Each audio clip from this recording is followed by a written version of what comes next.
ತುಂಬ ಜನ ಸ್ಟಾಕ್ ಮಾರ್ಕೆಟಲ್ಲಿ ದುಡ್ಡು ಕಳ್ಕೊಳ್ಳೋದು ಏನಕ್ಕೆ ಅಂದರೆ ಅವ್ರು ಯಾವುದೋ ರಾಂಗ್ ಕಂಪ್ನಿನಲ್ಲಿ ಹೋಗಿ ಇನ್ವೆಸ್ಟ್ ಮಾಡಿದ್ದಾರೆ ಅಂತಲ್ಲ, ಅವರು ರಾಂಗ್ ಟೈಮಲ್ಲಿ ಹೋಗಿ ಇನ್ವೆಸ್ಟ್ ಮಾಡಿದ್ದಾರೆ ಅಂತ. ಆ್ಯಕ್ಚುಲಿ ನೀವು ತುಂಬ ಜನ ಕೇಳಿರ್ತೀರಾ, ಇವನ್ ನನ್ನ ಬಾಯಲ್ಲೂ ಕೇಳಿರ್ತೀರಾ, ನೀವು ಸ್ಟಾಕ್ ಮಾರ್ಕೆಟಲ್ಲಿ ಲಾಂಗ್ ಟರ್ಮ್ ಇನ್ವೆಸ್ಟ್ ಮಾಡಬೇಕು ಅಂತ. ಹೌದು, ಲಾಂಗ್ ಟರ್ಮ್ ಇನ್ವೆಸ್ಟ್ ಮಾಡಬೇಕು, ಆದರೆ ಎಲ್ಲ ಕಂಪ್ನಿಗಳಲ್ಲ. ಒಂದೊಂದು ಕಂಪ್ನಿಗಳಲ್ಲಿ ಎಕ್ಸಿಟ್ ಮತ್ತು ಎಂಟ್ರಿ ತುಂಬ ಮುಖ್ಯವಾಗಿರಬೇಕು. ಯಾವಾಗ ಎಂಟ್ರಿ ಆಗಬೇಕು, ಯಾವಾಗ ಎಕ್ಸಿಟ್ ಆಗಬೇಕು ಅಂತ ತುಂಬ ಯೋಚನೆ ಮಾಡಬೇಕು. ಇಲ್ಲ ಅಂದರೆ ಹೋಗಿ ಸಿಗಾಕೊಂತೀವಿ, ಅದರಿಂದ ಹೊರಗೆ ಬರೋಕ್ಕೆ ವರ್ಷಗಳು ಗಟ್ಟಲೆ ಬೇಕಾಗುತ್ತೆ. ಇಂಥ ಕಂಪ್ನಿಗಳನ್ನ ನಾವು ಸಿಕ್ಲಿಕಲ್ ಕಂಪ್ನಿ ಅಂತ ಕರಿತೀವಿ.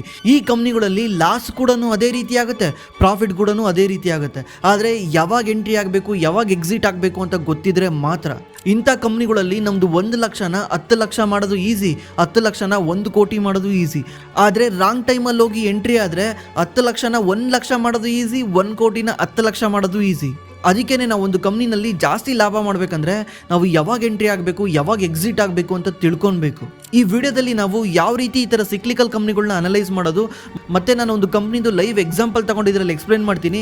ಯಾವ ರೀತಿ ಒಂದು ಕಂಪ್ನಿ ಲಾಸಿಂದ ಪ್ರಾಫಿಟಬಲ್ ಆಗುತ್ತೆ, ಪ್ರಾಫಿಟಬಲ್ ಆದಾಗ ಶೇರ್ ಪ್ರೈಸ್ ಯಾವ ರೀತಿ ಮೂವ್ ಆಗಕ್ಕೆ ಸ್ಟಾರ್ಟ್ ಆಗುತ್ತೆ ಅಂತ. ಇಂಥ ಕಂಪ್ನಿಗಳನ್ನ ನಾವು ಎಷ್ಟು ಬೇಗ ಫೈಂಡ್ ಮಾಡ್ತೀವೋ ಅಷ್ಟು ಒಳ್ಳೆಯದು. ಯಾಕಂದರೆ ಬೇರೆಯವ್ರು ಬಂದು ಎಂಟ್ರಿ ಆಗಿಬಿಟ್ರೆ ಸ್ಟಾಕ್ ಪ್ರೈಸ್ ಆಲ್ರೆಡಿ ಮೇಲೋಗಿರುತ್ತೆ. ಅದಕ್ಕೇ ಈ ವಿಡಿಯೋನ ಪೂರ್ತಿಯಾಗಿ ನೋಡಿ, ನಿಮಗೂ ಕೂಡ ಗೊತ್ತಾಗುತ್ತೆ ಯಾವ ರೀತಿ ಒಂದು ಕಂಪ್ನಿನ ಸ್ಟೆಪ್ ಬೈ ಸ್ಟೆಪ್ ಅನಾಲಿಸಿಸ್ ಮಾಡಬೇಕು ಅಂತ.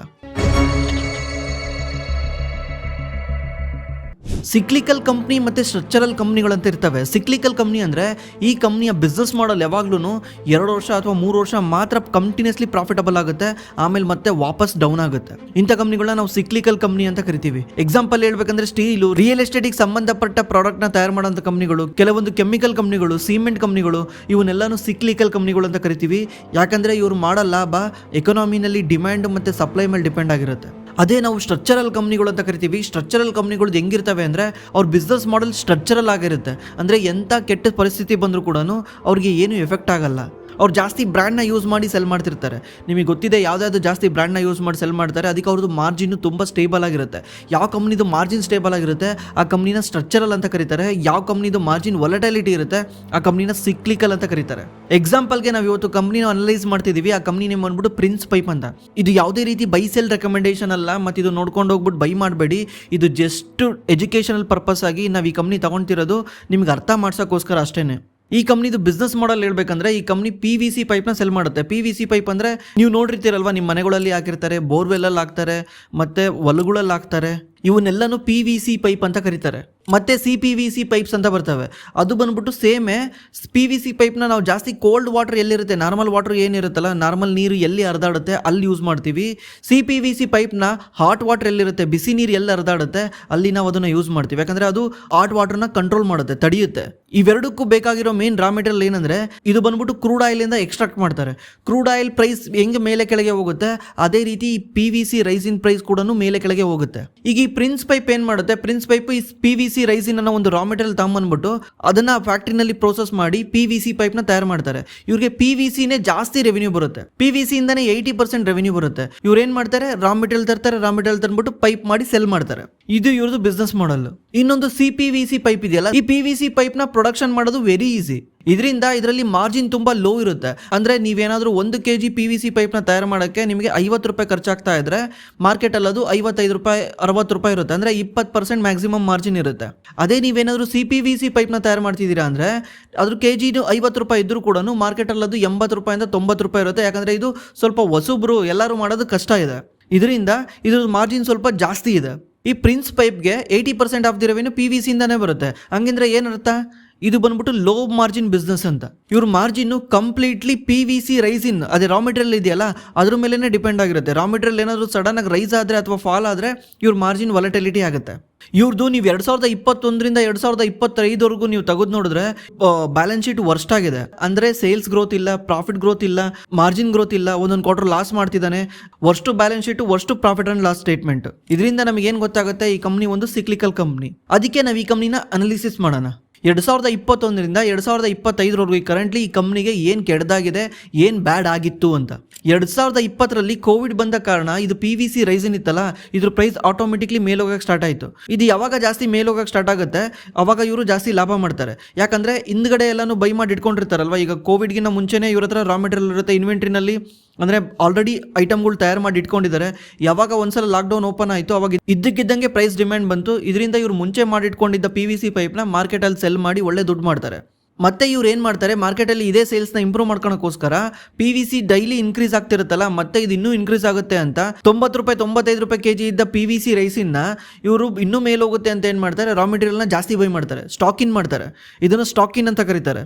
ಏನಂದರೆ ಇನ್ನೂ ಜಾಸ್ತಿ ಮೇಲೋಗ್ಬಿಡುತ್ತೆ, ಅದಕ್ಕೆ ನಾನು ಕಮ್ಮಿ ರೇಟಲ್ಲಿ ಬೈ ಮಾಡ್ಕೊಂಡ್ಬಿಡ್ತೀನಿ ಅಂತ ತಗೊಂಬಂದು ಬೈ ಮಾಡಿ ಇವರು ಗೋಡನಲ್ಲಿ ಇಟ್ಕೊಂಡಿರ್ತಾರೆ. ಇದನ್ನು ನಾವು ಇನ್ವೆಂಟ್ರಿ ಅಂತ ಕರಿತೀವಿ. ಸಡನ್ಲಿ 2023-24ರಲ್ಲಿ ಏನಾಗುತ್ತೆ, ಪ್ರೈಸು ಡ್ರಾಪ್ ಆಗಕ್ಕೆ ಸ್ಟಾರ್ಟ್ ಆಗುತ್ತೆ. ಯಾಕಂದರೆ ಇದು ಆರ್ಟಿಫಿಷಿಯಲಿ ಮೇಲಕ್ಕೆ, ಯಾಕಂದ್ರೆ ಲಾಕ್ಡೌನಿಂದ ಕೆಲವೊಂದು ಫ್ಯಾಕ್ಟ್ರಿಗಳು ಪ್ರೊಡ್ಯೂಸ್ ಮಾಡೋದು ಕಮ್ಮಿ ಮಾಡಿದ್ವು, ಅದರಿಂದ ಆರ್ಟಿಫಿಷಿಯಲಿ ಮೇಲೋಗಿತ್ತು. ಇವಾಗ ಏನಾಯಿತು, ಸಡನ್ಲಿ ಕೆಳಗೆ ಬರೋಕ್ಕೆ ಸ್ಟಾರ್ಟ್ ಆಯಿತು. ಆಗ ಈ ಕಂಪ್ನಿಗೆ ಫುಲ್ ಲಾಸ್ ಆಗಕ್ಕೆ ಸ್ಟಾರ್ಟ್ ಆಗುತ್ತೆ. ಹೆಂಗೆ ಹೇಳಿ, ರಾ ಮೆಟೀರಿಯಲ್ ಕೆಳಗೆ ಬಂದರೆ ಈ ಕಂಪ್ನಿಗೆ ಲಾಸ್ ಆಗುತ್ತೆ. ಅದು ಹೆಂಗೆ ಗುರು ಅಂತ ನೀವು ಕೇಳ್ಬೋದು. ಹೆಂಗೆ ಹೇಳಿ, ಹೆಂಗಂದ್ರೆ ಇವರು ಮುಂಚೆ ಹೈ ಪ್ರೈಸ್ ಕೊಟ್ಬಿಟ್ಟು ಸ್ಟಾಕ್ ಇನ್ ಮಾಡಿ ಇಟ್ಕೊಂಡಿದ್ರಲ್ಲ ಗೋಡನಲ್ಲಿ, ಇವಾಗ ಅದ್ರ ಪ್ರೈಸ್ ಆಟೋಮೆಟಿಕ್ಲಿ ಡೌನ್ ಆಗ್ತಾ ಇದೆ. ಈಗ ಏನಾದರೂ ಇವರು ಮುಂಚೆ 94 ರೂಪಾಯಿ kg ಹಂಗೆ ಪೈಪ್ನ ತಯಾರು ಮಾಡಿ ಇಟ್ಟಿದ್ರೆ ಮಾರ್ಕೆಟಲ್ಲಿ ಅದನ್ನು 100 ರೂಪಾಯಿಗೆ ಸೆಲ್ ಮಾಡ್ತಿದ್ರು ಅಥವಾ 105 ರೂಪಾಯಿಗೆ ಸೆಲ್ ಮಾಡ್ತಿದ್ರು. 10% ಮಾರ್ಜಿನ್ ಸಿಗ್ತಾ ಇತ್ತು. ಇವಾಗ ಪ್ರೈಸ್ ಡ್ರಾಪ್ ಆಗ್ತಾ ಇರೋದ್ರಿಂದ ಆಟೋಮೆಟಿಕ್ಲಿ ಅದು 50 ರೂಪಾಯಿ kg ಬಂದ್ಬಿಟ್ಟಿದೆ. ನೀನು ತಯಾರು ಮಾಡಿರೋದು 100 ರೂಪಾಯಿ kg, ಬಟ್ ಮಾರ್ಕೆಟಲ್ಲಿ ಅದು 50 ರೂಪಾಯಿ kg ಇದೆ. 50 ರೂಪಾಯಿ kg ಇದ್ದ ತಕ್ಷಣ ನೀನು 100 ರೂಪಾಯಿಗೆ ಸೆಲ್ ಮಾಡ್ತೀನಿ ಅಂತ ಇಟ್ಕೊಳಕ್ಕೆ ಬರಲ್ಲ. ನೀನು ಮಾರ್ಕೆಟಲ್ಲಿ ಸೆಲ್ ಮಾಡಲೇಬೇಕು. ಮಾರ್ಕೆಟಲ್ಲಿ ಸೆಲ್ ಮಾಡಲಿಲ್ಲದ್ರೆ ಏನಾಗುತ್ತೆ, ನಿಂದು ಇನ್ವೆಂಟ್ರಿ ಟರ್ನ್ ಓವರ್ ಜಾಸ್ತಿ ಆಗುತ್ತೆ. ನಾನು ಮುಂದೆ ಎಕ್ಸ್ಪ್ಲೇನ್ ಮಾಡ್ತೀನಿ ಅದನ್ನು. ಇನ್ವೆಂಟ್ರಿ ಟರ್ನ್ ಓವರ್ ಜಾಸ್ತಿ ಆಗುತ್ತೆ, ವರ್ಕಿಂಗ್ ಕ್ಯಾಪಿಟಲ್ ಕೊಲ್ಯಾಪ್ಸ್ ಆಗುತ್ತೆ. ಹೆಂಗೆ ಅಂದರೆ ಇವನು ಆಲ್ರೆಡಿ ಪೈಪ್ನೆಲ್ಲ ತಯಾರು ಮಾಡಿದ್ದಾನೆ. ಈಗ ಇದನ್ನು ಡಿಸ್ಟ್ರಿಬ್ಯೂಟ್ರಿಗೆ ಕೊಡ್ತಾರೆ, ಡಿಸ್ಟ್ರಿಬ್ಯೂಟ್ರು ಅದನ್ನು ಡೀಲರಿಗೆ ಕೊಡ್ತಾನೆ, ಡೀಲರ್ ತಗೊಂಡೋಗಿ ರಿಟೇಲ್ ಶಾಪಲ್ಲಿ ಇಡ್ತಾನೆ. ಇದೊಂದು ಪ್ರೋಸೆಸ್ ನಿಮಗೆ ಗೊತ್ತಿರುತ್ತೆ. ಇವ್ರು ಫಸ್ಟು ಸೆಲ್ ಮಾಡೋದು ಫ್ಯಾಕ್ಟ್ರಿಗಳು ಸೆಲ್ ಮಾಡೋದು ಡಿಸ್ಟ್ರಿಬ್ಯೂಟ್ರಿಗೆ ತಗೊಂಡೋಗಿ ಸೆಲ್ ಮಾಡ್ತಾನೆ. ಡಿಸ್ಟ್ರಿಬ್ಯೂಟ್ರಿಗೆ ಸೆಲ್ ಮಾಡಿದ ತಕ್ಷಣ ಡಿಸ್ಟ್ರಿಬ್ಯೂಟ್ರು ನೋಡ್ತಾನೆ, ಒಂದು ತಿಂಗಳು 2 ತಿಂಗಳಲ್ಲೇ ಪ್ರೈಸ್ ಡೌನ್ ಆಗ್ತಾ ಇದೆ. ಡಿಸ್ಟ್ರಿಬ್ಯೂಟ್ರು ಎದುರ್ಕೊಂಡ್ಬಿಡ್ತಾನೆ. ಈಗ ಅವನೇನು ಮಾಡ್ತಾನೆ, ಪ್ರೈಸ್ ಸಡನ್ನಾಗಿ ಡೌನ್ ಆಗ್ತಾ ಇದೆ, ನನ್ನ ಹತ್ರ ಬೇಡ, ಈಗ ಸದ್ಯಕ್ಕೆ ಬೇಡ, ನನ್ನ ಹತ್ರ ಹಳೇದೇ ಜಾಸ್ತಿ ಇದೆ, ಸದ್ಯಕ್ಕೆ ನನಗೀಗ ಸ್ಟಾಕ್ ಇನ್ ಮಾಡ್ಕೊಳಲ್ಲ, ನಾನು ವೆಯ್ಟ್ ಮಾಡ್ತೀನಿ ಅಂತ ಕಾಯ್ತಾನೆ. ಯಾಕಂದರೆ ಅವ್ನು ತಾಂಬಂದು ಇಟ್ಕೊಂಡ್ರೆ ಅವಾಗಲೂ ಪ್ರೈಸ್ ಡೌನ್ ಆದರೆ ಅವ್ನ ತಲೆ ಮೇಲೆ ಬರುತ್ತಲ್ಲ, ವೆಯ್ಟ್ ಮಾಡೋಕ್ಕೆ ಸ್ಟಾರ್ಟ್ ಮಾಡ್ತಾನೆ. ಇದರಿಂದ ಏನಾಯಿತು, ನಿಂದು ಸೇಲ್ಸ್ ಗ್ರೋತ್ ಆಗ್ತಾ ಇಲ್ಲ. ಅಂದರೆ ವರ್ಷದಿಂದ ವರ್ಷಕ್ಕೆ ಇನ್ಕ್ರೀಸ್ ಆಗಬೇಕಿತ್ತಲ್ಲ ನಿಂದು ಸೇಲ್ಸು, ಅದು ಆಗ್ತಾ ಇಲ್ಲ. ಯಾಕಂದರೆ ನಿನ್ನ ಡಿಸ್ಟ್ರಿಬ್ಯೂಟ್ರುಗಳು ಯಾರು ಹೊಸ ಪ್ರಾಡಕ್ಟ್ನ ತಗೊಳ್ತಾನೆ ಇಲ್ಲ ಮಾಲ್ನ, ಯಾಕಂದರೆ ಅವ್ರ ಹತ್ರನೇ ಹಳೆ ಮಾಲ್ಗಳಿದ್ದಾವೆ. ಇದರಿಂದ ಏನಾಯಿತು, ಸೇಲ್ಸ್ ಗ್ರೋತ್ ಕಮ್ಮಿ ಆಯಿತು. ಮತ್ತು ಎಬಿಟಾ ಮಾರ್ಜಿನ್ ಕೂಡ ಕಮ್ಮಿ ಆಯಿತು. ಮಾರ್ಜಿನ್ ಯಾಕೆ ಕಮ್ಮಿ ಆಯ್ತು ಹೇಳಿ, ಮುಂಚೆ ನೀನು ಬೈ ಮಾಡಿರೋದು 94 ರೂಪಾಯಿಗೆ, ಸೆಲ್ ಮಾಡ್ತಿರೋದು 60 ರೂಪಾಯಿಗೆ, 55 ರೂಪಾಯಿಗೆ, ಈ ಥರ. ಅವಾಗ ಏನಾಗುತ್ತೆ, ಮಾರ್ಜಿನ್ ಕೊಲ್ಯಾಪ್ಸ್ ಆಗುತ್ತೆ. 2022ರಲ್ಲಿ ಇವ್ರ ಮಾರ್ಜಿನ್ನು 16% ಇತ್ತು. ಈಗ ಲಾಸ್ಟ್ ಇಯರಲ್ಲಿ ಅದು 6.4%ಗೆ ಬಂದಿದೆ. ಅಂದರೆ ಮಾರ್ಜಿನ್ ಡೌನ್ ಆಗ್ತಾ ಬಂದಿದೆ. ಮತ್ತೆ ಇವ್ರು ಇನ್ನೊಂದು ದೊಡ್ಡ ಕೆಲಸ ಏನು ಮಾಡ್ತಾರೆ ಅಂದರೆ ERP ಇಂಪ್ಲಿಮೆಂಟೇಷನ್ ಮಾಡೋಕೆ ಹೋಗ್ತಾರೆ. ERP ಅಂದರೆ ಎಂಟರ್ಪ್ರೈಸಸ್ ರಿಸೋರ್ಸ್ ಪ್ಲಾನಿಂಗ್ ಅಂತ. ಇದು ಏನಕ್ಕೆ ಬೇಕಂದರೆ ರಾ ಮೆಟೀರಿಯಲ್ ಎಷ್ಟಿದೆ, ಇನ್ವೆಂಟ್ರಿ ಎಷ್ಟಿದೆ, ಇದರಿಂದ ಏನಾಗುತ್ತೆ, ನಾವು ಫ್ಯೂಚರ್ನ ಪ್ರೆಡಿಕ್ಟ್ ಮಾಡ್ಬೋದು. ಎಷ್ಟು ಬೇಗ ಸೇಲ್ ಆಗ್ತಿದೆ, ನಾನು ಎಷ್ಟು ಬೇಗ ಬೈ ಮಾಡಬೇಕು, ಇದನ್ನೆಲ್ಲ ಫ್ಯೂಚರ್ಲಿ ಪ್ರೆಡಿಕ್ಟ್ ಮಾಡ್ಬೋದು. ಇದು ನಾನು ಮುಂದೆ ಎಕ್ಸ್ಪ್ಲೇನ್ ಮಾಡ್ತೀನಿ, ಇದರಿಂದ ಯಾವ ರೀತಿ ಒಳ್ಳೇದಾಗುತ್ತೆ ಅಂತ. ಇದನ್ನು ಸಡನ್ನಾಗಿ ಹೋಗಿ ಇಂಪ್ಲಿಮೆಂಟ್ ಮಾಡ್ತಾರೆ. ಅದೇ ಟೈಮಲ್ಲಿ ಪ್ರೈಸ್ ಕೂಡ ಫಾಲ್ ಆಗ್ತಾ ಇರುತ್ತೆ, ಸರಿಯಾಗಿ ಇಂಪ್ಲಿಮೆಂಟ್ ಆಗಲ್ಲ. ಇದರಿಂದ ಇವ್ರು ಡೀಲರ್ಗಳು ಏನು ಮಾಡ್ತಾರೆ, ಕೈ ತೊಳ್ಕೊಂಬಿಡ್ತಾರೆ. ಈಗ ಸದ್ಯಕ್ಕೆ ನನ್ನ ಹತ್ರ ಬೈಯೇ ಮಾಡಲ್ಲ, ಸ್ವಲ್ಪ ವೆಯ್ಟ್ ಮಾಡು, ನನಗೆ ತುಂಬ ತೊಂದರೆ ಆಗ್ತಾ ಇದೆ, ಈಗ ಸದ್ಯಕ್ಕೆ ನನ್ನ ಹತ್ರ ಬಿಸ್ನೆಸ್ಸೇ ಮಾಡಲ್ಲ ಅಂತ ಸ್ಟಾಪ್ ಮಾಡಿಬಿಡ್ತಾರೆ. ಕಂಪ್ಲೀಟ್ಲಿ ಬಿಸ್ನೆಸ್ ಸ್ಟಾಪ್ ಅಲ್ಲ, ಗ್ರೋತ್ ಇಲ್ಲ, ಹೊಸ ಐಟಮ್ಗಳನ್ನ ಬೈ ಮಾಡಲ್ಲ, ಸ್ಟಾಪ್ ಮಾಡಿಸ್ಬಿಡ್ತಾರೆ. ಅದಲ್ದಲ್ಲೇ ಇವ್ರು ಮೇನ್ಲಿ ಫೋಕಸ್ಡ್ ಆನು ಅಗ್ರಿಕಲ್ಚರು ಮತ್ತು ರಿಯಲ್ ಎಸ್ಟೇಟ್ ಇರೋದ್ರಿಂದ ಪೈಪ್ಗಳು ಜಾಸ್ತಿ ಎಲ್ಲಿ ಯೂಸ್ ಆಗ್ತವೆ, ಅಲ್ಲೇ ಅಲ್ವಾ. ಎಂಡ್ ಕಸ್ಟಮರ್ ಯಾರು, ಇವ್ರಿಗೆ ಅವರೇ ಅಲ್ವಾ. ಅವೆರಡರ ಗ್ರೋತು ಸ್ಲೋ ಡೌನ್ ಆಗಿರೋದ್ರಿಂದ ಇವ್ರಿಗೇನಾಯಿತು, ಗ್ರೋತ್ ಇಲ್ಲ, ಇಂಡಸ್ಟ್ರಿನೇ ಸ್ಲೋ ಡೌನ್ ಆಗಿದೆ. ಇದರಿಂದ ಇವ್ರಿಗೆ ಗ್ರೋತ್ ಬರ್ತಾ ಇರಲಿಲ್ಲ. ಆಮೇಲೆ ಇನ್ನೊಂದೇನಾಗಿತ್ತು, ಈ CPVC ಪೈಪ್ ಇದೆಯಲ್ಲ, ಈ CPVC ಪೈಪ್ನ ಫಸ್ಟು ಅಸ್ಟ್ರಾಲು ಮತ್ತು ಸುಪ್ರೀಮು ಲಾಂಚ್ ಮಾಡ್ತಾರೆ. ಅವ್ರು ಲಾಂಚ್ ಮಾಡಿದ ತಕ್ಷಣ ಇವ್ರಿಗೆ ಏನಾಗುತ್ತೆ, fear of missing out start ಆಗುತ್ತೆ. ಬಿಕಾಸ್ ಅದು ಫಾಸ್ಟೆಸ್ಟ್ ಗ್ರೋಯಿಂಗ್ ಆಗಿರುತ್ತೆ, ತುಂಬ ಜನ ಅದನ್ನು ಬೈ ಮಾಡ್ತಿರ್ತಾರೆ. ಅವಾಗ ಫಾಸ್ಟೆಸ್ಟ್ ಗ್ರೋಯಿಂಗ್ ಆಗಬೇಕಾದ್ರೆ ನಾನು ಕೂಡ ಅದರಲ್ಲಿ ಎಂಟ್ರಿ ಆಗಬೇಕಲ್ವಾ. ಅದಕ್ಕೆ ಇವ್ರೋಗಿ ಏನು ಮಾಡ್ತಾರೆ, ಇವರು ಕೂಡ ಅದರಲ್ಲಿ ಎಂಟ್ರಿ ಆಗ್ತಾರೆ. ಬಟ್ ಎಂಟ್ರಿ ಯಾವಾಗ ಆಗ್ತಾರೆ ಅಂದರೆ ಮಾರ್ಕೆಟ್ ಪೀಕ್ ಆದಾಗ, ಅದು ಗ್ರೋತ್ ಆಲ್ರೆಡಿ ಪೀಕ್ ಆಗಿರುತ್ತೆ, ಆ ಟೈಮಲ್ಲಿ ಹೋಗಿ ಎಂಟ್ರಿ ಆಗ್ತಾರೆ. ಅದರಿಂದ ಕೂಡ ಡಿಸ್ಟಾಕಿಂಗ್ ಸ್ಟಾರ್ಟ್ ಆಗುತ್ತೆ. ಅಂದರೆ ನೀನು ಪ್ರೊಡ್ಯೂಸ್ ಮಾಡ್ತಾ ಇದೆಯಾ, ಮಾರ್ಕೆಟಲ್ಲಿ ಡಿಮ್ಯಾಂಡ್ ಇಲ್ಲ. ನೀನು ಫ್ಯಾಕ್ಟ್ರಿ ಹಾಕಿ ಅದಕ್ಕೋಸ್ಕರ ಮಿಷಿನರಿ ತಂದು ಎಲ್ಲನೂ ಸ್ಟಾರ್ಟ್ ಮಾಡ್ತಿದೆಯಾ, ಬಟ್ ಮಾರ್ಕೆಟಲ್ಲಿ ಡಿಮ್ಯಾಂಡ್ ಇಲ್ಲ. ಇದರಿಂದ ಏನಾಯಿತು, ಮತ್ತೆ ಡಿಸ್ಟಾಕಿಂಗ್ ಆಯಿತು. ಈ ರೀಸನಿಂದ 2022ರಲ್ಲಿ ಕಂಪ್ನಿಯ ನೆಟ್ ಪ್ರಾಫಿಟ್ಟು 249 ಕೋಟಿ ಇತ್ತು. ಇವತ್ತದು 43 ಕೋಟಿಗೆ ಬಂದಿದೆ. ವರ್ಷದಿಂದ ವರ್ಷಕ್ಕೆ ಡೌನ್ ಆಗ್ತಾ ಬಂದಿತ್ತು. ಇದನ್ನೇ ನಾವು ಸಿಕ್ಲಿಕಲ್ ಬಿಸ್ನೆಸ್ ಅಂತ ಕರಿತೀವಿ. ಒಂದ್ಸಲ ಪೀಕ್ ಹೋದರೆ ಸಡನ್ಲಿ ಅಲ್ಲಿಂದ ಡೌನ್ ಆಗ್ತಾ ಬರ್ತಿರುತ್ತೆ. ಯಾಕಂದರೆ ಬಿಸ್ನೆಸ್ ಕೂಡ ಇವ್ರು ಕೈ ಹಿಡ್ದಿರಲ್ಲ, ಎನ್ವಿರಾನ್ಮೆಂಟ್ ಕೂಡ ಇವ್ರು ಕೈ ಹಿಡ್ದಿರಲ್ಲ. ಇದನ್ನೇ ನಾವು ಸಿಕ್ಲಿಕಲ್ ಬಿಸ್ನೆಸ್ ಅಂತ ಕರಿತೀವಿ. ಈಗ ನೀವು ರೈತರು ಏನು ಬೆಳೀತಾರಲ್ಲ, ರೈತರದ್ದು ಸಿಕ್ಲಿಕಲ್ ಅಲ್ವಾ. ಏನಾಗುತ್ತೆ ಹೇಳಿ ಅವ್ರದ್ದು, ಸಿಂಪಲಾಗಿ ಹೇಳ್ತೀನಿ ಹೇಳಿ, ಅವ್ರದ್ದು ಏನಾಗುತ್ತೆ, ಈರುಳ್ಳಿ ಬೆಳೆಯೋಕ್ಕೆ ಸ್ಟಾರ್ಟ್ ಮಾಡ್ತಾರೆ. ಯಾವಾಗ ಸ್ಟಾರ್ಟ್ ಮಾಡ್ತಾರೆ, ಯಾವಾಗ ಪ್ರೈಸ್ ಜಾಸ್ತಿ ಇದೆ, ಯಾವಾಗ ಮಾರ್ಕೆಟಲ್ಲಿ ಪ್ರೈಸ್ ಯಾವಾಗಿದೆ ಅವಾಗ ಈರುಳ್ಳಿ ಬೆಳೆಗೆ ಸ್ಟಾರ್ಟ್ ಮಾಡ್ತಾರೆ. ಅವಾಗ ಏನಾಗುತ್ತೆ, ಪ್ರೈಸ್ ಜಾಸ್ತಿ ಇರೋದ್ರಿಂದ ಎಲ್ಲರೂ ಜಾಸ್ತಿ ಬೆಳೆದ್ಬಿಟ್ಟು ಏನಾಗುತ್ತೆ, ಸಪ್ಲೈ ಜಾಸ್ತಿ ಆಗುತ್ತೆ. ಡಿಮ್ಯಾಂಡ್ ಸೇಮ್ ಇರುತ್ತಲ್ಲ, ನಾವು ಚಿತ್ರಾನ್ನಕ್ಕೆ ಒಗ್ಗರಣೆಗೆ ಈರುಳ್ಳಿ ಹಾಕೋದು ಸೇಮ್ ಇರುತ್ತೆ. ಡಿಮ್ಯಾಂಡ್ ಜಾಸ್ತಿ ಆದಾಗ ಏನಾಗುತ್ತೆ, ಪ್ರೈಸ್ ಕೆಳಗೆ ಬಂದ್ಬಿಡುತ್ತೆ. 100 ರೂಪಾಯಿಗೆ ಇರೋ ಈರುಳ್ಳಿ 10 ರೂಪಾಯಿಗೆ ಬಂದ್ಬಿಡುತ್ತೆ. ಅವಾಗ ಏನಾಗುತ್ತೆ, ಈರುಳ್ಳಿ ಸವಾಸನೆ ಬೇಡ, ನಾನು ಮತ್ತೆ ಹಾಕಲ್ಲ ಅಂತ ಏನು ಮಾಡ್ತಾರೆ, 2 ವರ್ಷ ಹಾಕೋದೇ ಇಲ್ಲ. ಅವಾಗ ಸಪ್ಲೈ ಕಮ್ಮಿ ಆಗುತ್ತೆ. ಮಾರ್ಕೆಟಲ್ಲಿ ಸಪ್ಲೈ ಕಮ್ಮಿ ಆದ ತಕ್ಷಣ ಡಿಮ್ಯಾಂಡ್ ಇನ್ಕ್ರೀಸ್ ಆಗುತ್ತೆ. ನಮಗಂತೂ ಬೇಕಿರುತ್ತಲ್ಲ, 100 ರೂಪಾಯಿನಾದ್ರೂ ಪರವಾಗಿಲ್ಲ ಅಂತ ತಗೊಳ್ತಾರೆ. ಮತ್ತೆ ಇವ್ರು 100 ರೂಪಾಯಿ ಪ್ರೈಸ್ ಹೋಗಿರೋದು ನೋಡ್ತಾರೆ, ಮತ್ತೆ ಈರುಳ್ಳಿ ಹಾಕಕ್ಕೆ ಸ್ಟಾರ್ಟ್ ಮಾಡ್ತಾರೆ. ಅವಾಗ ಏನಾಗುತ್ತೆ, ಮತ್ತೆ ಸಪ್ಲೈ ಜಾಸ್ತಿ ಆಗುತ್ತೆ, ಡಿಮ್ಯಾಂಡ್ ಕೊಲ್ಯಾಪ್ಸ್ ಆಗುತ್ತೆ. ಇದನ್ನೇ ಸಿಕ್ಲಿಕಲ್ ಅಂತ ಕರೀತಾರೆ. ಸ್ಟ್ರಕ್ಚರಲ್ಲಿ ಈ ಥರ ಆಗಲ್ಲ. ಸ್ಟ್ರಕ್ಚರಲ್ಲಿ ಎವ್ರಿ ಇಯರ್ ಸೇಮ್ ಇರುತ್ತೆ. ನಾವು ಇದನ್ನು ಯಾವಾಗ ಅರ್ಥ ಮಾಡ್ಕೊಂಡ್ರೆ ದುಡ್ಡು ಮಾಡ್ಬೋದು ಅಂದರೆ, ಯಾವಾಗ ಪ್ರೈಸ್ ಜಾಸ್ತಿ ಇರುತ್ತಲ್ಲ ಅಂಥ ಟೈಮಲ್ಲಿ ಎಕ್ಸಿಟ್ ಆಗಬೇಕು. ಅಂದರೆ ಈ ಕಂಪ್ನಿ ಜಾಸ್ತಿ ಲಾಭ ಮಾಡ್ತಾ ಇದೆ, ತುಂಬ ಚೆನ್ನಾಗಿ ಪ್ರಾಫಿಟ್ ಮಾಡ್ತಾ ಇದೆ ಅಂತ ಟೈಮಲ್ಲಿ ಎಕ್ಸಿಟ್ ಆಗಬೇಕು. ವರ್ಸ್ಟ್ ರಿಸಲ್ಟ್ ಕೊಡ್ತಾ ಇದೆ, ವರ್ಸ್ಟ್ ರಿಸಲ್ಟ್ ಕೊಡ್ತಾ ಇದೆ ಅಂಥ ಟೈಮಲ್ಲಿ ಎಂಟ್ರಿ ಆಗಬೇಕು. ಅಂದರೆ ಸಡನ್ನಾಗಲ್ಲ, ರಿಕವರ್ ಪೇಸಲ್ಲಿ ಬರಬೇಕು, ರಿಕವರಿ ತೋರಿಸ್ಬೇಕು ಅದು ಕಂಪ್ನಿ, ಅಂಥ ಟೈಮಲ್ಲಿ ಹೋಗಿ ಎಂಟ್ರಿ ಆಗಬೇಕು. ಅದೇ ರೀತಿ ಇವಾಗ ಪ್ರಿನ್ಸ್ ಪೈಪಲ್ಲೂ ಆಗಬೇಕು.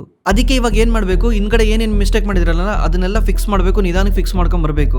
ಅಂದರೆ ಇವ್ರದ್ದು ಇನ್ವೆಂಟ್ರಿ ಡೇಸ್ ಜಾಸ್ತಿ ಇದೆ. ನಿಮಗೆ ಸ್ಕ್ರೀನಲ್ಲಿ ಸಿಗುತ್ತೆ ಇನ್ವೆಂಟ್ರಿ ಡೇಸ್ ಅಂದರೆ.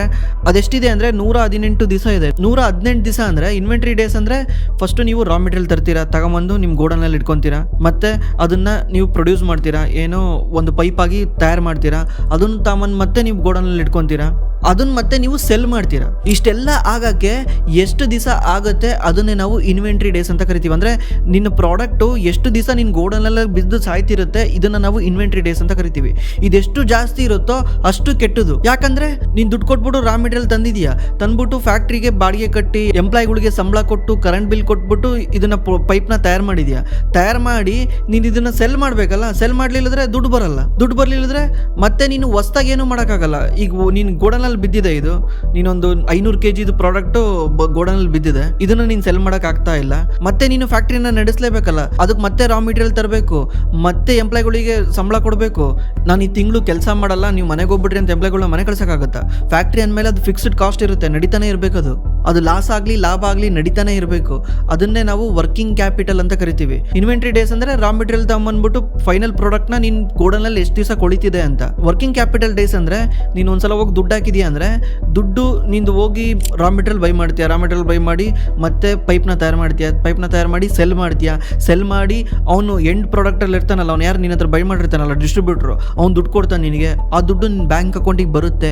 ಇದೆಲ್ಲ ಬರೋಕ್ಕೆ ಎಷ್ಟು ದಿವಸ ಆಗುತ್ತೆ, ಇದನ್ನು ನಾವು ವರ್ಕಿಂಗ್ ಕ್ಯಾಪಿಟಲ್ ಡೇಸ್ ಅಂತ ಕರಿತೀವಿ. ಒನ್ಸ್ ನಿನ್ನ ಹತ್ರ ಇನ್ವೆಂಟ್ರಿ ಡೇ ಜಾಸ್ತಿ ಆದರೆ ವರ್ಕಿಂಗ್ ಕ್ಯಾಪಿಟಲ್ ಕೊಲ್ಯಾಪ್ಸ್ ಆಗುತ್ತೆ. ಯಾಕಂದರೆ ನೀ ಪ್ರಾಡಕ್ಟ್ನ ಡಿಸ್ಟ್ರಿಬ್ಯೂಟರ್ ತಾಂಡ್ಲಿಲ್ಲದ್ರೆ ಅವ್ನು ದುಡ್ಡು ಕೊಡಲ್ಲ, ದುಡ್ಡು ಕೊಡಲಿಲ್ಲದ್ರೆ ನಿನ್ನ ಕೈಲಿ ದುಡ್ಡು ಸಿಗಲ್ಲ, ದುಡ್ಡು ಸಿಗಲಿಲ್ಲದ್ರೆ ಮತ್ತೆ ನೀನು ರಾ ಮೆಟೀರಿಯಲ್ ತರೋಕ್ಕಾಗಲ್ಲ, ಎಂಪ್ಲಾಯ್ಗಳಿಗೆ ಸ್ಯಾಲ್ರಿ ಕೊಡೋಕ್ಕಾಗಲ್ಲ, ಫ್ಯಾಕ್ಟ್ರಿ ನಡೆಸೋಕ್ಕಾಗಲ್ಲ. ಏನು ಮಾಡಬೇಕಾಗುತ್ತೆ, ಸಾಲ ಮಾಡಬೇಕಾಗುತ್ತೆ. ಸಾಲ ಎಷ್ಟು ದಿವಸ ಮಾಡ್ತೀಯಾ? ಡಿಮ್ಯಾಂಡೇ ಇಲ್ಲಲ್ಲ. ನೀನು ಸಾಲ ಮಾಡ್ತಂದ್ರು ಮತ್ತೆ ಅವ್ನು ಹೋಗಿ ತಾಣೋ ಅಂತಾನೆ ಅಂತ ಗ್ಯಾರಂಟಿ ಇಲ್ಲಲ್ಲ, ಮತ್ತೆಲ್ಲಿ ಸಾಲ ಮಾಡ್ತೀಯಾ? ಇದೊಂಥರ ಸಿಕ್ಲಿಕಲಿಗೆ ಸಿಗಾಕೊಂಡ್ಬಿಡ್ಬೇಕಾಗುತ್ತೆ. ಇದೇ ರೀಸನ್ ಇಂದಾನೆ ಎಷ್ಟೋ ಕಂಪ್ನಿಗಳು ಮುಳುಗೋಗ್ತವೆ, ವರ್ಕಿಂಗ್ ಕ್ಯಾಪಿಟಲ್ ಸರಿಯಾಗಿ ಮ್ಯಾನೇಜ್ ಮಾಡ್ದಲೆ. ಇವಾಗ ಈ ಕಂಪ್ನಿ ಫಸ್ಟ್ ಏನು ಮಾಡ್ಬೇಕಂದ್ರೆ, ತನ್ನ ಇನ್ವೆಂಟ್ರಿ ಡೇಸ್ನ ಕಮ್ಮಿ ಮಾಡ್ಕೊಂಬರ್ಬೇಕು. ಈಗೇನು 118 ಇದೆಯಲ್ಲ, ಅದನ್ನ ಅಟ್ಲೀಸ್ಟ್ 60 ದಿವಸಕ್ಕೆ ತರಬೇಕು. ಅಂದರೆ 118 ಅಂದರೆ 4 ತಿಂಗಳು ಬೇಕಾಗ್ತಿದೆ ಇವ್ರಿಗೆ ಅದನ್ನ ಪೂರ್ತಿ ಗೋಡನ್ನ ಖಾಲಿ ಮಾಡೋಕ್ಕೆ. ಇವಾಗ ಅದನ್ನ ಅಟ್ಲೀಸ್ಟ್ 2 ತಿಂಗಳಿಗೆ ತರಬೇಕು. ಹೋಗ್ತಾ ಹೋಗ್ತಾ ಅದನ್ನು 1 ತಿಂಗಳಿಗೆ ತರಬೇಕು. ಅಂದರೆ ನೀವೇನಾದರೂ ರಾ ಮೆಟೀರಿಯಲ್ ತಗೊಂಬಂದು ಪೈಪ್ನ ತಂದಿದ್ಯಾ ಅಂದರೆ 1 ತಿಂಗಳಿಗೆ ಸೆಲ್ ಆಗ್ಬಿಡ್ಬೇಕು ಅದು. ಅವಾಗ ಏನಾಗುತ್ತೆ, ಮತ್ತೆ ನೀನು ಸೇಲ್ಸ್ ಇನ್ಕ್ರೀಸ್ ಮಾಡೋಕ್ಕೆ ಹೆಲ್ಪ್ ಆಗುತ್ತೆ. ಮತ್ತೆ ನಿಂದು ERP ಇದೆಯಲ್ಲ, ERPನ ಫಿಕ್ಸ್ ಮಾಡಬೇಕು. ERP ಅಂದರೆ ಎಂಟರ್ಪ್ರೈಸ್ ರಿಸೋರ್ಸ್ ಪ್ಲಾನಿಂಗ್, ಅದನ್ನು ಫಿಕ್ಸ್ ಮಾಡಬೇಕು. ಇದು ಫಿಕ್ಸ್ ಮಾಡಿದಾಗ ಏನಾಗುತ್ತೆ, ನಿನಗೆ ಕ್ಲೀನಾಗಿ ಗೊತ್ತಾಗುತ್ತೆ ನನಗೆ ಎಷ್ಟು ಐಟಮ್ ಬೇಕು, ಎಷ್ಟು ಐಟಮ್ ಬೇಡ ಅಂತ. ನೀನು ರಾ ಮೆಟೀರಿಯಲ್ ತರಬೇಕಾದ್ರೆ ಗೊತ್ತಿರುತ್ತೆ ನಿನಗೆ ಗೋಡನಲ್ಲಿ ಎಷ್ಟಿದೆ ಅಂತ, ಎಷ್ಟು ಸ್ಟಾಕ್ ಇದೆ, ಡಿಸ್ಟ್ರಿಬ್ಯೂಟರ್ ಹತ್ರ ಎಷ್ಟಿದೆ, ಎಷ್ಟು ಲಾರಿ ಒಳಗಿದೆ, ಎಷ್ಟು ಲಾರಿ ಹೊಲ್ಟಿದಾವೆ, ಎಷ್ಟು ಲಾರಿ ವೆಯ್ಟ್ ಮಾಡ್ತಿದ್ದಾವೆ, ಪ್ರತಿಯೊಂದು ಈ ERP ಇಂದ ಗೊತ್ತಾಗುತ್ತೆ. ಇದು ಸಾಫ್ಟ್ವೇರ್, ಇದನ್ನೇ ಇಂಪ್ಲಿಮೆಂಟ್ ಮಾಡಿಸ್ತಾರೆ ಇದೆಲ್ಲನೂ ಕ್ಲೀನಾಗಿ ಮೇಂಟೈನ್ ಮಾಡೋಕ್ಕೆ. ಆಮೇಲೆ ಸ್ವಲ್ಪ ಬ್ರ್ಯಾಂಡಿಂಗ್ ಬಗ್ಗೆ ತಲೆ ಕೆಡಿಸ್ಕೊಬೇಕು. ಬ್ರ್ಯಾಂಡಿಂಗ್ನ ತಲೆ ಕೆಡಿಸ್ಕೊಂಡ್ರೆ ಏನಾಗುತ್ತೆ, ನೀನು ಡಿಸ್ಟ್ರಿಬ್ಯೂಷನ್ನೇ ನಂಬ್ಕೊಂಡಂಗಿರಲ್ಲ. ಎಕ್ಸಾಂಪಲ್ ಅಸ್ಟ್ರಲ್ ಪೈಪ್ ಇದೆಯಲ್ಲ, ಅಸ್ಟ್ರಲ್ ಪೈಪು ವ್ಯಾಲ್ಯೂಯೇಷನ್ ಸ್ವಲ್ಪ ಜಾಸ್ತಿ. ಅಸ್ಟ್ರಲ್ ಪೈಪ್ ಬಂದ್ಬಿಟ್ಟು ಸೇಮ್ ಬಿಸ್ನೆಸ್ ಮಾಡ್ತಾನೆ, ಬಟ್ ಇವ್ರ ಥರ ಮಾಡಲ್ಲ. ಅವನು ಬ್ರ್ಯಾಂಡಿಂಗ್ ಬಗ್ಗೆ ಜಾಸ್ತಿ ತಲೆ ಕೆಡಿಸ್ಕೊತಾನೆ. ಇಲ್ಲಿ ಡಿಸ್ಟ್ರಿಬ್ಯೂಟರ್ ಮೇಲೆ ಡಿಸೈಡ್ ಆಗುತ್ತೆ ಇವ್ನ ಪ್ರಾಡಕ್ಟ್ ಸೇಲ್ ಆಗಬೇಕಾ ಸೇಲ್ ಆಗಬಾರ್ದಾ ಅಂತ. ಬಟ್ ಅಸ್ಟ್ರಲ್ದು ಹಂಗೆ ಡಿಸೈಡ್ ಆಗಲ್ಲ. ಜನಗಳು ಯಾವಾಗ ಕೇಳ್ತಾರೆ ಅಂದರೆ, ಅಸ್ಟ್ರಲ್ ಏನು ಮಾಡಿದ್ದಾನೆ, ಪ್ಲಂಬರ್ಗಳಿಗೆ ಅಟ್ಯಾಚ್ ಮಾಡ್ಕೊಂಡಿದ್ದಾನೆ. ಪ್ಲಂಬರ್ಗಳಿಗೆ ಡಿಸೈಡ್ ಮಾಡ್ತಾರೆ ನನಗೆ ಅಸ್ಟ್ರಲ್ ಬ್ರ್ಯಾಂಡ್ ಬೇಕು ಅಂತ. ಅವಾಗ ಪ್ಲಂಬರ್ಗಳು ಹೋಗ್ಬಿಟ್ಟು ಹಾರ್ಡ್ವೇರಲ್ಲಿ ಹೋಗಿ ಕೇಳ್ತಾರೆ, ಅಣ್ಣ ನನಗೆ ಅಸ್ಟ್ರಲ್ ಕೊಡು ಅಂತ. ಅವಾಗ ಹಾರ್ಡ್ವೇರ್ನ ಏನು ಮಾಡ್ತಾನೆ, ಅವ್ನು ಡೀಲರ್ಗೆ ಹೇಳ್ತಾನೆ ನನಗೆ ಅಷ್ಟರಲ್ಲಿ ಪೈಪ್ ಬೇಕಂತ. ಡೀಲರ್ ಏನ್ ಮಾಡ್ತಾನೆ, ಡಿಸ್ಟ್ರಿಬ್ಯೂಟರ್ಗೆ ಹೇಳ್ತಾನೆ. ಡಿಸ್ಟ್ರಿಬ್ಯೂಟರ್ ಏನ್ ಮಾಡ್ತಾನೆ, ಫ್ಯಾಕ್ಟ್ರಿಗೆ ಹೇಳ್ತಾನೆ. ಫ್ಯಾಕ್ಟ್ರಿ ಡಿಸ್ಟ್ರಿಬ್ಯೂಟರ್ ಕೊಡುತ್ತೆ, ಡಿಸ್ಟ್ರಿಬ್ಯೂಟರ್ ತನ್ನ ಡೀಲರಿಗೆ ಕೊಡ್ತಾನೆ, ಡೀಲರ್ ತಂದ್ಬಿಟ್ಟು ರೇಟಲ್ಲಿ ಕೊಡ್ತಾನೆ, ಅಂದ್ರೆ ಹಾರ್ಡ್ವೇರಿಗೆ ಕೊಡ್ತಾನೆ. ಇಲ್ಲಿ ಪ್ಲಂಬರ್ ಡಿಸೈಡ್ ಮಾಡ್ತಾನೆ ನನಗೆ ಏನ್ ಬೇಕು ಅಂತ. ಬಟ್ ಇದ್ರಲ್ಲಿ ಹೆಂಗಂದ್ರೆ ಡಿಸ್ಟ್ರಿಬ್ಯೂಟರ್ ಡಿಸೈಡ್ ಮಾಡ್ತಾನೆ ನಾನು ಈ ಪ್ರಾಡಕ್ಟ್ ನ ತಗೊಂಡ್ಬೇಕಾ ಬೇಡ ಅಂತ. ಯಾಕಂದ್ರೆ ಮಾರ್ಕೆಟ್ ಅಲ್ಲಿ ಈ ಪ್ರಾಡಕ್ಟ್ ನ ತಗೊಂಡಿಲ್ಲದ್ರೆ ಅವಾಗ ಅವನೇ ಇಟ್ಕೊಂಡ್ಬೇಕಾಗುತ್ತೆ, ಸೇಲ್ ಆಗಲ್ಲ. ಈಗ ನೀವೇ ನೋಡಿರ್ತೀರಾ, ಎಕ್ಸಾಂಪಲ್ ಯಾವ್ದೋ ಒಂದು ಬಟ್ಟೆ ಅಂಗಡಿಗೆ ಹೋಗ್ತೀರಾ, ಬಟ್ಟೆ ಅಂಗಡಿಗೆ ಹೋಗ್ಬಿಟ್ಟು ನೀವು ರಾಮರಾಜ್ ಇದೆಯಾ ಅಂತ ಕೇಳ್ತೀರಾ, ರಾಮರಾಜ್ ಬನೀನ್ ಕೊಡಿ ಅಂತ ಹೇಳ್ತೀರಾ. ಅವ್ನು ಹೇಳ್ತಾನೆ ರಾಮರಾಜ್ ಇಲ್ಲ, ಇದೊಂದಿದೆ ತಗ ಅಂತ. ಯಾಕೆ ಇದೆ ತಗ ಅಂತಿರ್ತಾನೆ ಅಂದ್ರೆ ಅವ್ನು ಈ ತರ ಅನ್ಬ್ರ್ಯಾಂಡ್ ಅದು ಇವನಿಗೆ ಮಾರ್ಜಿನ್ ಜಾಸ್ತಿ ಸಿಗುತ್ತೆ ಅಂತ ಇದನ್ನ ಪುಷ್ ಮಾಡ್ತಿರ್ತಾನೆ. ನೀನೇನಾದ್ರು ರಾಮರಾಜ್ ಇಲ್ಲ ಅಂದ್ರೆ ಕಸ್ಟಮರ್ ಬೇರೆ ಅಂಗಡಿಗೆ ಹೋಗ್ತಾನೆ. ಈಗ ನೀನು ಈ ಕಸ್ಟಮರ್ ಕೇಳ್ತಾನೆ ಅಂತ ಏನ್ ಮಾಡ್ತೀಯ, ನೀನ್ ರಾಮರಾಜ್ನ ನಿನ್ನ ಅಂಗಡಿನಲ್ಲಿ ಇಟ್ಕೊಂತೀಯ. ಕಮ್ಮಿ ಮಾರ್ಜಿನ್ ಸಿಗ್ಲಿ ಎಷ್ಟೇ ಸಿಗ್ಲಿ ನಿನ್ನ ಅಂಗಡಿನಲ್ಲಿ ಇಟ್ಕೊಂತೀಯ, ಯಾಕಂದ್ರೆ ಡಿಮ್ಯಾಂಡ್ ಇದೆ ಅದಕ್ಕೆ. ಇಲ್ಲಾಂದ್ರೆ ಕಸ್ಟಮರ್ ಬೇರೆ ಅಂಗಡಿಗೆ ಹೋಗ್ತಾನೆ. ಅದು ಅಸ್ಟ್ರಲ್ ಪೈಪ್.